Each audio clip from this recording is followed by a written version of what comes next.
Welcome back. Investors are turning their attention to the labor market ahead of tomorrow's government report on September jobs. Joining us now with some perspective is Nela Richardson, Chief Economist at ADP.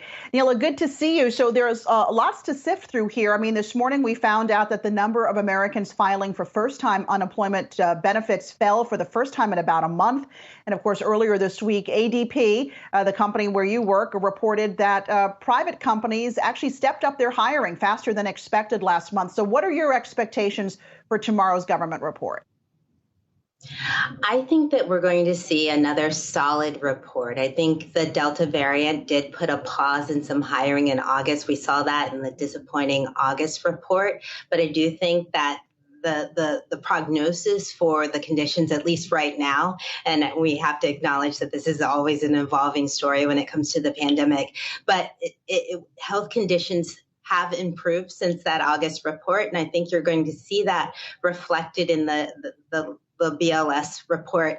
And the main driver, really the hero of the jobs recovery, is going to be the one sector that was the hardest hit. That's leisure and hospitality. We saw that leisure and hospitality and the service producing companies in general really did carry the water for this September jobs report. I expect to see the same thing on Friday's report as well. Well, and this report takes on added significance, especially in light of the fact that the Fed is going to be considering it at their November meeting, where they're widely expected to introduce a tapering measures, that is, dial back on their bond buying. I'm just wondering what the calculus is at the Fed, what they might be reading in the report, should the numbers come out hot or soft or any which way there, Nela. I don't think that the Fed will be swayed by one report. I really do think that they're looking at a trend in hiring, and they're going to be looking at the evolution of hiring. They're going to take into account the role of the Delta variant in stalling but not derailing the recovery. But it's not just going to be about the headline numbers for the Fed. They're going to look deep into the cohorts most affected. Remember, this time last year, September, women left the workforce at 4 times the rate of men. And so we've seen an uneven recovery, but very uneven. We saw that in the ADP report, with large firms doing the bulk of the hiring, small firms actually struggling last month. I think the the Federal Reserve is going to be very attuned to differences within the headline numbers and whether or not Fed policy can make an impact in leveling the field more. What do you think in terms of the stock market? What kind of a report would be just the right kind of report for this market to continue to build and perhaps rally after the report tomorrow? I don't think that the market is as sensitive to the jobs numbers as they may have been earlier in the recovery, because the Fed has done a very good job telegraphing. They've said, hey, we'd prefer to taper, and we'd prefer to taper sooner rather than later. And that doesn't mean we're going to start hiking interest rates. And so that message has been heard and received, I think, by investors. So as long as the numbers are solid, I think that the markets will assume that the Fed goes with plan A, which is the taper, sometime this year. And it's been about a month now since the enhanced and extended unemployment benefits have rolled off. And I'm just wondering what, if anything, we can expect to see in this report. I know that the survey date, I think it's the 12th, may be a little bit too close to that to see the full effects, but have we seen anything in the weekly data or anything else that indicates what these workers who don't have these benefits are doing? Are they in fact looking for a job, or are they just leaving the workforce?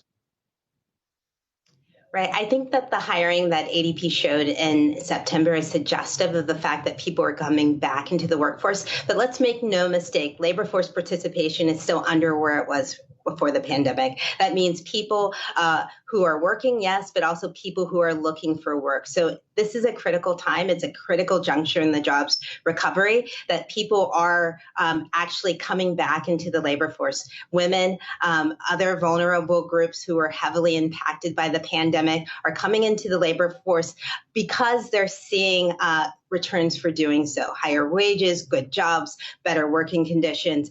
This will all help with the recovery. And also if they have some infrastructure support at home in terms of childcare, that would help with the recovery as well. And Nela, you just hit it. You said wages. We know that the Fed's going to be watching that wage component of tomorrow's jobs report very closely. In this tight labor market, are you expecting to see a significant jump in wages tomorrow? And what will the implications be for inflation going forward?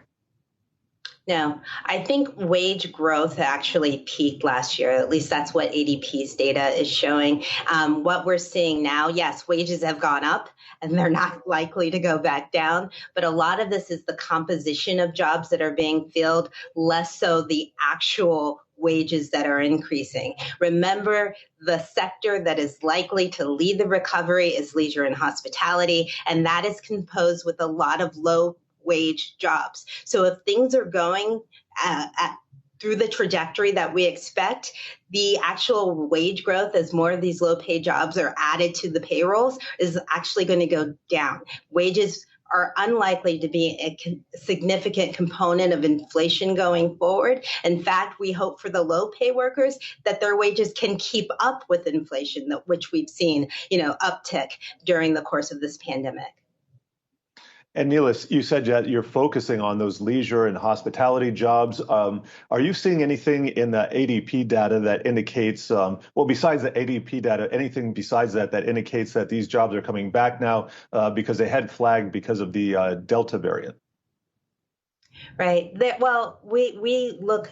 ADP pays 1 in 5 workers in the United States. It provides those payroll services. That translates to upwards of 26 million workers. So our data set is rich enough for us to make some conclusions, draw some conclusions. And so when we put out the Wednesday report showing a big surge in hiring for leisure and hospitality, I think that was confirmation that the sector is continuing and poised to make gains going forward. And that's good news for the jobs recovery.